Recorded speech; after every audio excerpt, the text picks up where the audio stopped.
My 15 minutes of fame are over. Kind of my exit, the curtains closed, the demons hurt the earth, the dirt on the earth, and they melt back into shadows. This is the last of my thing, and what's cool about it is I've never been on camera before. I go by Gifted Glitch, aka Cholo Zombie. My government name is Alex Miguel Galindo Ramos. I was born in 1986, 10-pound C-section. My father was a pilot, my dad's brother is the diplomat of Peru, my grandfather was the general of the Peruvian Air Force. Grew up very strict on military household as well. On my mom's side, there were more comedians, singers, dancers. My great-grandmother, or not my great-grandmother, my grandmother's aunt was Yamasumak, who's actually a worldwide famous opera singer, and I think she is the only Peruvian who have a star on the Hollywood Walk. When I was a kid, my dad used to always, my parents were separated, so, when I was a kid, Batman was big at the time, and my dad used to, walk around the corner and be like, who are you? I'd kind of be like, I'm Batman, And then one day he just stopped saying that type of shit, and one day he lifted me up, and he just kind of said, and till this day, it's vividly in my head, he said, Alex, one day you're going to be the next George Lucas, and I think I took that too seriously, I really think I did. In my family, there was Yamarco, who was my mother's brother's son, as well as Jesus, which was her brother. But Jesus was he's only 6 years older than me, so is Yamarco. So they're basically my brothers, but one was into huge heavy metal, hardcore, and punk, and revolved around hip-hop as well, and Yamarco was this huge hip-hop fanatic. So I was always growing up in a household with a mix of both. What made me fall in love with hip-hop was this is when I started getting into karate, the whole, all that crazy shit, and the Three Ninja Kids and Ninja Turtles and all that shit inspired it.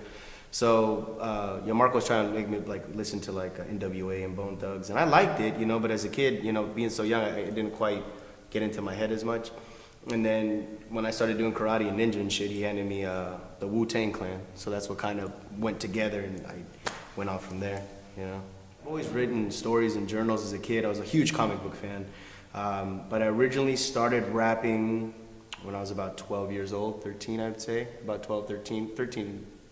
I get asked the question of the freestyles, how do I, sporadically go all over the place, and how does it all make sense? If you give me a word, or I think of a word, it appears literally right here. And if I don't say this word in time, it evaporates, disintegrates, it eradicates. At times slower, times fast, but it disappears, and another word that will pop up that won't rhyme at all. So if I say the word that rhymes that I envision right here, another one comes that rhymes right here. But it doesn't work as well when I'm drunk. It kind of clashes. My masterpieces, let's see. The one that has circulated that is my pride and joy has been Cholo Zombie. Most people hear the term cholo, they're picturing hey, I'm not trying to step on any toes, they're picturing this gangbanger. But then when you see the same Hispanic dude who's working hard in the fields, that's a cholo to us in Peru. The hard worker, the underdog, surviving, but his mentality is strong and ain't nothing else. So what happened was I was on my way to pick up some production from my homie Life Rexall. He's produced for many people. This fool is amazingly talented. And I got lost, and he's in Inglewood area, and I got lost, and I was in the middle of fucking Compton. I don't know where the fuck I was. And this skinny ass tweaker fucking Hispanic cat comes with his fake bottle of Windex, and he's trying to spray it on there.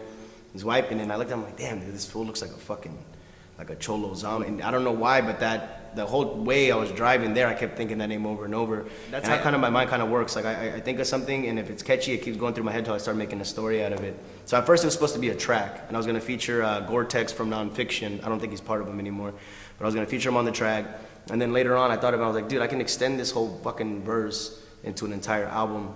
The second one is the Cholo Zombie Chronicles, which is an actual interactive gameplay on YouTube where you choose what destiny happens to me. And, you can die, you gotta start all over. It's kind of like you choose your own adventure, kind of like the Goosebumps, you choose your own scare.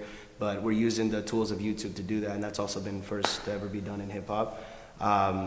And then the inspiration of this Michael Bay about to fuck up the Ninja Turtles, so I'm gonna do the rated R version of that. And the disc is gonna be coming in a cardboard pizza box, and the disc will be a pizza with rotten anchovies and a bunch of dirty, raw grunge shit from the sewers. So those are my 3 ones. And I'm working on one called Money Train. which is with Willie Armour and C Formula. And that's, you know, another film that I'm doing as well. Well, I call my discs films. I like them to be movies. It was, well, I always used to draw characters as a kid, you know, because at times I've always been a very vivid thinker, like a consistent, like I've always looked at my life kind of like a movie. Like I've always felt like I'm in a Truman Show type of thing. So I would always draw images at times that I couldn't display through words. I would start drawing images, and growing up with graffiti writers or writers, you know, from going to school in Horizon and meeting kids from Orange County, Los Angeles that were just hardcore graph heads. I always had that drawing, and me being so hardcore in the comic book world, I just adapt to it beautifully. So basically what I try to do with artwork on album covers is to give that same impact. You know what I mean? Started doing graphic design because nobody at the time was able to do what I had in my head, or they would think that the projects I would speak of were just nonsense. They didn't want to get involved. I mean, in the end of the day, it's not that they don't want to get involved. It's just that there's a lot of people that breathe envy, or they would charge too much. So at one point there was this one designer, he charged way too fucking much. And I sat there and I was like, all right, I'm just gonna bullshit him. I'm gonna tell him that I have the money. And I went over there and he started showing me the artwork, and I was like, no. And he started sketching something, and I'd watch what he would do. I would sit back, I'd analyze it. I was like, okay, he's doing that, and that. And then at the end, I was like, and then he got frustrated. He's like, you know what, come back another time. I was like, cool. And I just went back home, and then I just started doing the same shit. You know what I mean? So I got a free school by bullshitting. I mean, I'm not saying that to the kids to start lying and shit like that, but, you know, that's how I did. I just kind of watch, kick back, observe, and then started practicing. And 2 years later, you know, here I am. Banana Clips was it was a sporadic, you know, thing. It was I got a flip camera. A good friend of mine, Prime Music, very talented producer and graphic designer as well, beautiful engineer. He had this flip camera, and he was well, originally he showed me this film that he did, and I was like, damn, what kind of camera is that? That shit looks professional. He's like, oh, it's a flip. I'm like, a flip, huh? So I went ahead and I got one off Craigslist, off this hooker with webbed toes, and she didn't want it no more, and it was in front of a Walmart, and I got it, and I just started like just filming random shit, trying to practice. And I was in San Francisco. I got a lot of beautiful shots out there, and during the editing process, I was like, all right, this is tight, you know, because I got the influence from a lot of old school films, and I'll get into that as well, but I'm very old school film driven, and I just had a bunch of ideas, but the only problem is when you have so many ideas, you know, from cost effective or trying to find areas to film it and the people to act, it's all fucking a pain in the ass. It's fucking hemorrhoid. So what I started doing was I was trying to see, and I was also thinking I was a ninja for some fucking reason, you know, that I was really fucking stoned, and I was like, all right, I'm gonna see if I can kind of candid camera some of my homies, because in the long run, I think the group of friends that we grew up with, they're all different ethnicities, you know. There's only one white cat, and that's like the Miklo, you know, that's Duvas.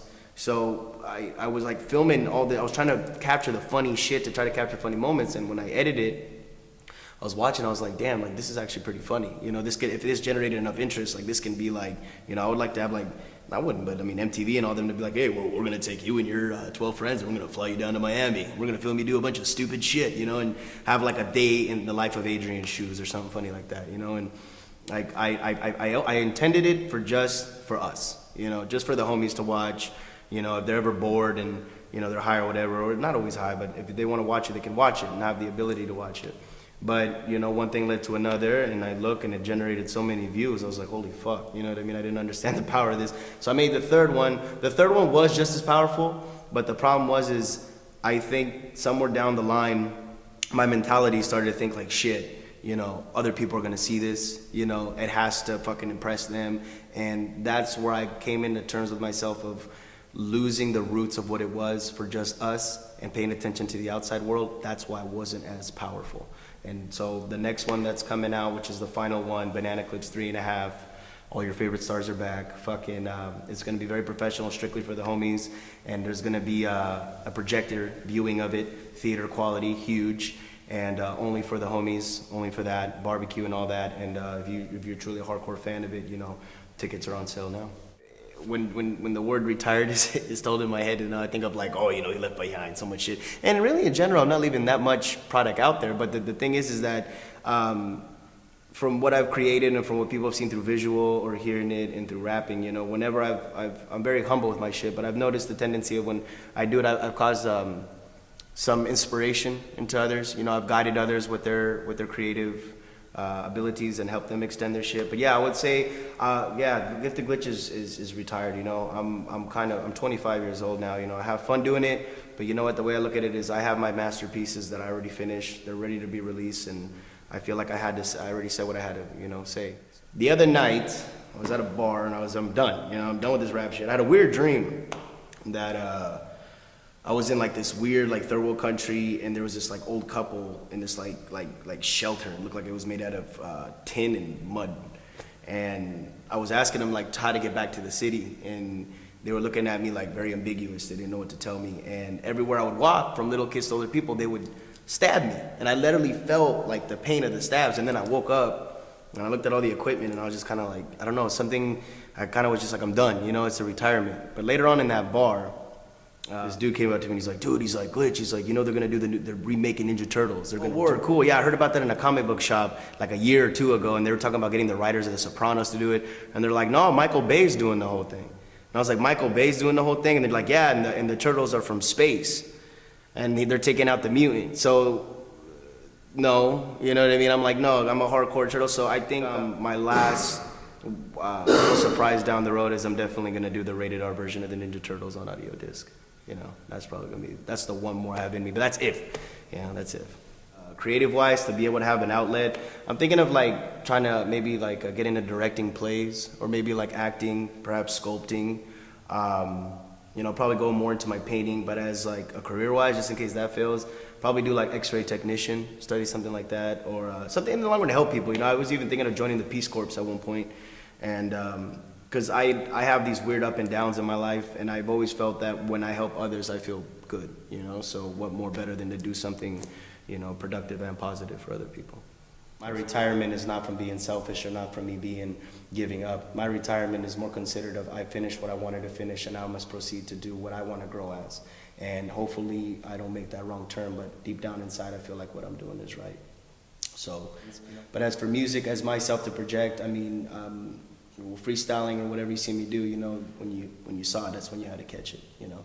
Or if I'm really drunk and butt naked, covered in mayonnaise, and doing that in front of a random titty bar, then yeah, you'll catch it then. But other than that, no, you know.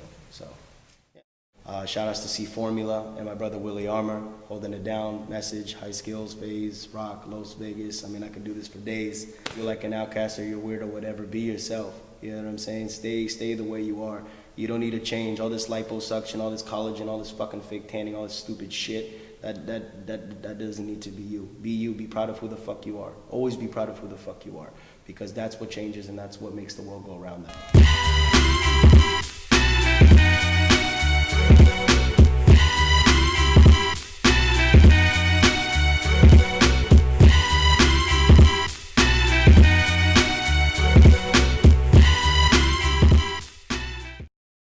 Why'd you stick your dick in that guy?